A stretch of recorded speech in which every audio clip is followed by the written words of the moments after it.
రామోజీరావు గారిది మరణం అని నేను అనుకోవట్లేదండి. ఆయనది నిర్యాణం.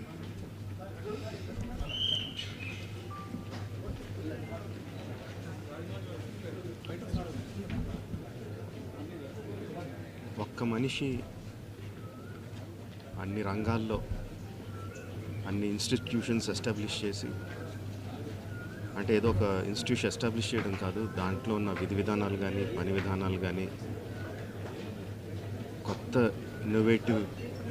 ఇన్నోవేషన్స్ తీసుకొచ్చి ఏ రంగంలో అడుగుపెట్టినా దాన్ని శిఖరాలకు తీసుకెళ్ళింది ఒక్క వ్యక్తి అండి.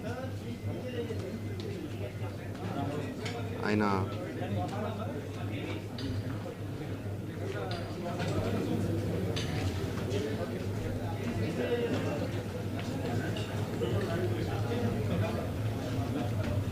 ఎంతోమందికి మార్గదర్శకంగా నిలిచారు, ఎంతోమందికి ఉపాధి కల్పించారు. అలాంటి వ్యక్తికి the way we can pay tribute to him is by conferring Bharat Ratna. ఆయనకి డెఫినెట్గా ఇవ్వాలి. ఆయనకి ఇవ్వడం సముచితం అని రెండు రాష్ట్ర ప్రభుత్వానికి కేంద్ర ప్రభుత్వానికి కూడా మనం చేసుకుంటున్నానండి.